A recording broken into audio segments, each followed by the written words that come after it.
किसी ने बड़े कमाल की बात कही है कि पानी में गिरने से इंसान की मृत्यु नहीं होती। इंसान की मृत्यु तब होती है जब उसे तैरना नहीं आता। परिस्थितियां कभी भी समस्या नहीं बनती। समस्या तब बनती हैं जब उनसे निपटना नहीं आता। नमस्ते दोस्तों, मेरा नाम है आरजे कार्तिक और आपके लिए एक छोटी सी कहानी। यह कहानी एक दिव्यांग राजा की, जिसके राज्य में कहीं कोई समस्या नहीं थी। सब लोग खुश थे, ऊपर वाले को धन्यवाद करते थे कि इतने अच्छे राजा साहब आपने हमारी जिंदगी में भेजे।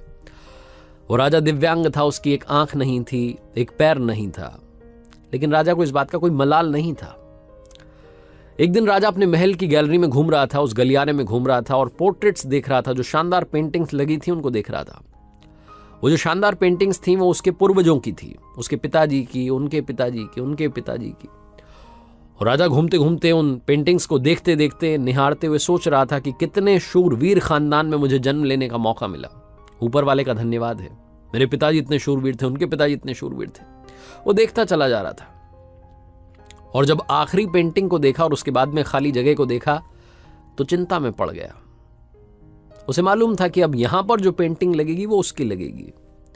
इस बात की चिंता नहीं थी कि वो मरने वाला है या मर जाएगा, मरना तो सबको है। चिंता इस बात की थी कि वहां जो पेंटिंग लगेगी वो कैसी लगेगी।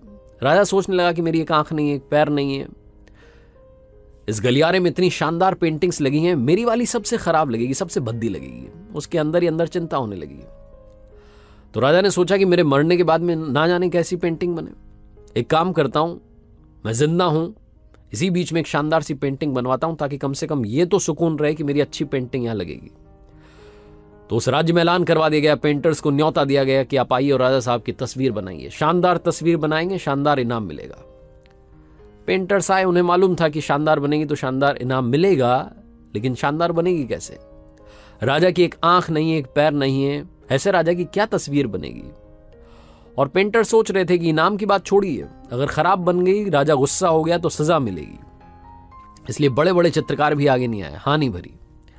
तभी एक लड़का था, उसने बोला कि राजा साहब, मैं आपकी पेंटिंग बनाना चाहता हूं, मुझे 24 घंटे का वक्त दीजिए।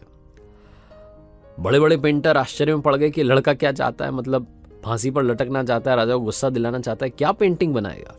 राजा को भरोसा था, उसने बोला कि ठीक है, आप बना करके लाइए। अगले दिन वो लड़का पेंटिंग बना करके लाने वाला था। दरबार भर चुका था, दूर दूर से लोग आए हुए थे देखने के लिए कि लड़का क्या पेंटिंग बना करके लाएगा।